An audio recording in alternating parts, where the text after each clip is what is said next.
Good morning and welcome to Morning Java, brought to you as always by our friends at the GetGo Cafe+Market, where they are very much open for business, serving fresh, hot food made right in the kitchen. I'm joined by Tom Reed, who's here at Heinz Field from Columbus, and they have GetGos out there. Yeah, absolutely, dude. I go all the time. Get my gas there. It's funny, the first time I brought it up with you, like, do they have GetGos out there? You got all like defensive. You took umbrage. You were like, I did. It's what like Ben Roethlisberger. People asking Ben Roethlisberger, can you still throw the ball deep? Which I've only asked him now, Right. I think about 7 weeks in a row, and to his credit, he finally had an actual affirmative answer to it, because he did. Tom, let's just talk about that. Let's talk about arm strength. When we saw Phillip Rivers throw that outrageously good ball for the touchdown in the first half, did you think to yourself, the other guy can't do that anymore? I did. That was my first thought.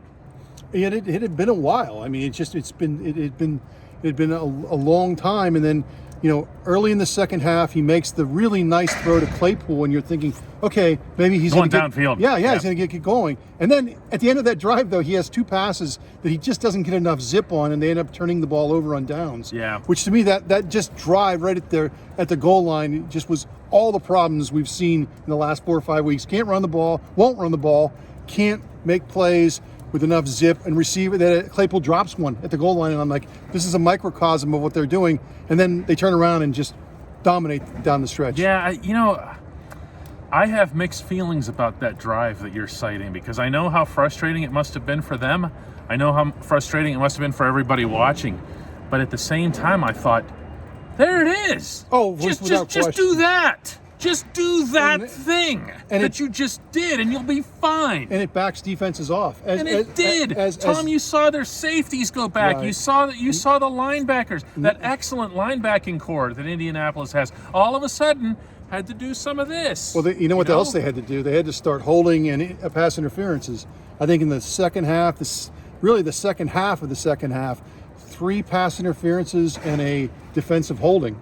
And that part of that is driving the ball down the field, not letting everyone jam up on the line of scrimmage and make those plays so hard for themselves. And you could just see it, as you said, that the first play to Claypool kind of gets that started. Even though they don't score, at least it puts the defense on notice that, hey, I can still do this. It did too, and you saw.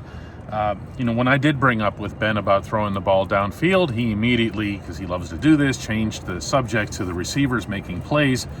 Well, they did. Okay, Deontay makes a great catch. Not a good catch, not a very good catch, but a great catch for a touchdown. I loved Juju's touchdown. That's one of those that you have to be in the stadium, and heaven knows there weren't many of us here to appreciate, because of the way he had to adjust to his left. I don't know how visible that would be on television or even on the more elaborate film. But they made plays. Eric Ebron made plays.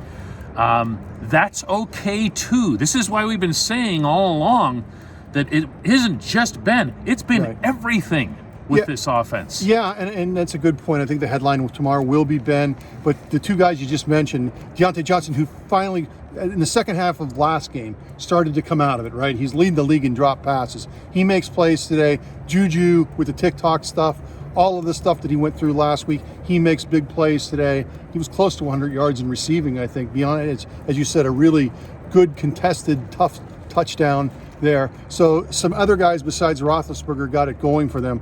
Oh, the running game was unbelievable. They had like 8 yards rushing, like midway. In the first half. No, they had like 8 yards rushing in the fourth quarter. Yeah, but again, what created the space? This is not anything that we haven't all been talking about for a month and a half. We just watched it finally play out. Yeah.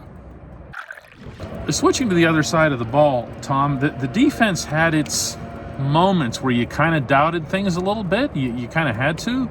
Particularly with the way Indianapolis was able to run the ball up the middle, something you would not have expected with Vince Williams coming back and with the defensive line healthy. But then there was nothing. Then they just went after Phillip Rivers and made his life hell. Yeah, they kind of look like the Steelers of the past, like 5 or 6 sacks today. Even in the first half, I think Watt gets their first touchdown was really all defense, right? It's entirely. I mean, Watt's strip sack, Hilton takes it down to the 3-yard line, and I'm sure if there were fans here, they would have said, "Oh, why couldn't you score there?" We don't know if the offense is going to score. Oh, you mean Hilton? Yeah. I'm sure. Like, why can't you score? Because man's having to settle for a field goal. But no, the defense really got it going in the second half. Rivers did. He hit some, like, to your point earlier, the long touchdown pass that beats Joe Hayden.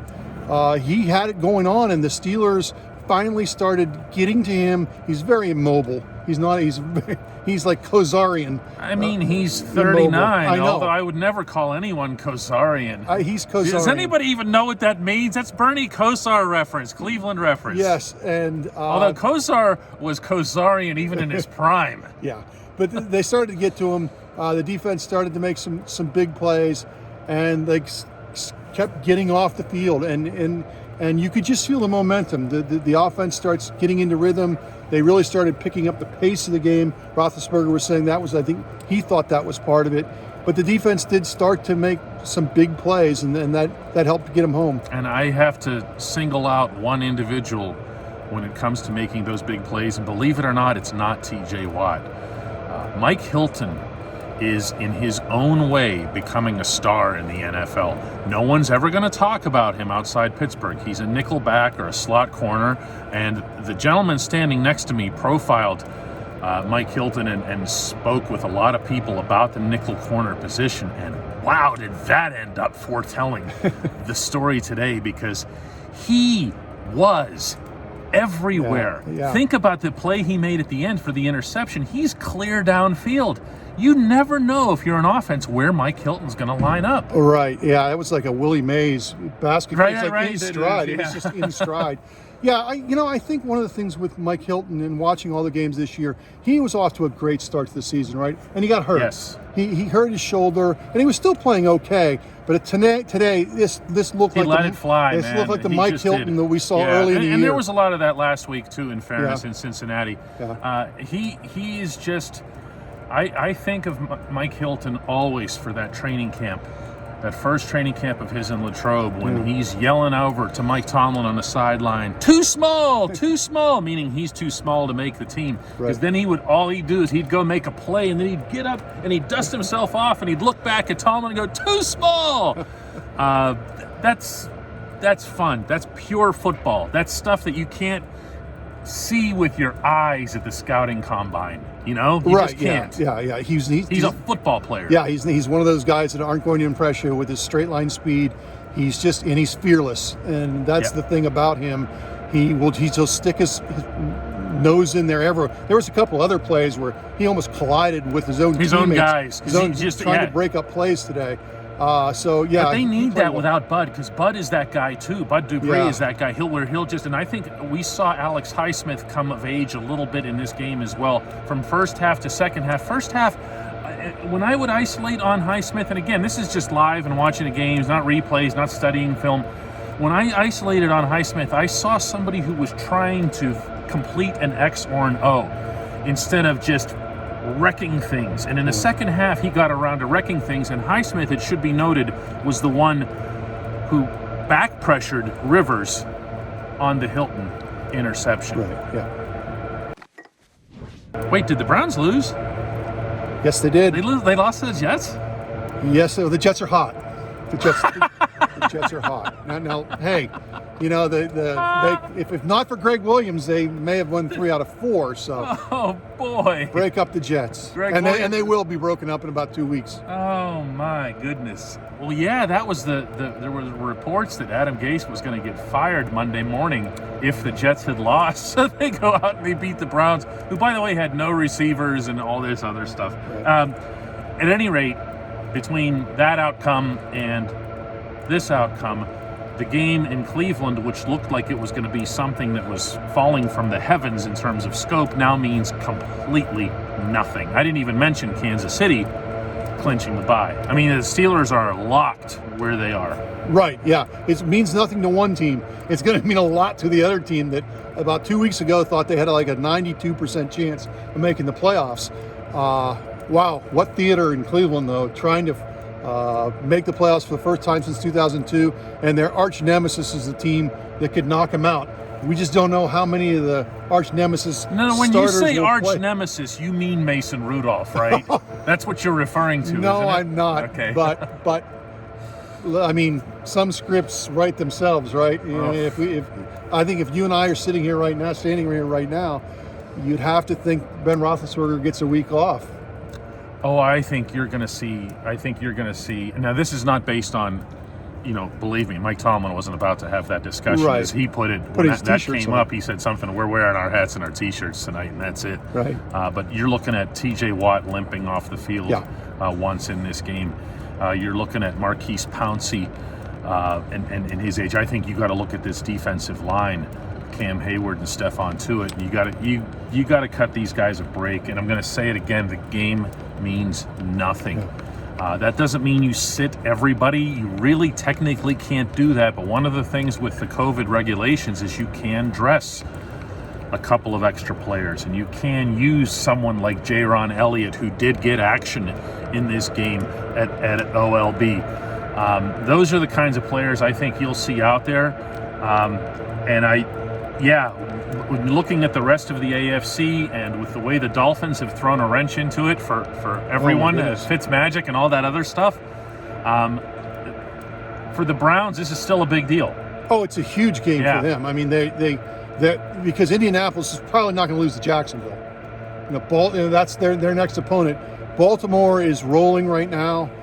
We don't know what's going to happen with the Bills and Dolphins. I don't know. That's the big thing. Is do the Bills sit people? Yeah, they'll probably sit That's people. That's a big variable. So yeah, we don't know, but all we know is at kickoff next week, the Browns have to go into that with the thinking they have to win. We also have a pretty good idea now they're not flexing that game, so it'll be a 102 kick up at First Energy Don't you Stadium. remember like a couple of years ago here where I can't even remember who the Steelers quarterback was, got hurt, and Roethlisberger came back in the game and threw for like 400 yards. That rings a bell. Yeah, it was late in the season, and they were resting him. He was coming back from an injury, and whoever started for him, who was one of their recent starters, Landry Jones. Oh, Landry! That was Landry's near-perfect game. He got hurt like in the second series of the game, and Roethlisberger came in and threw for 400 yards against the Browns.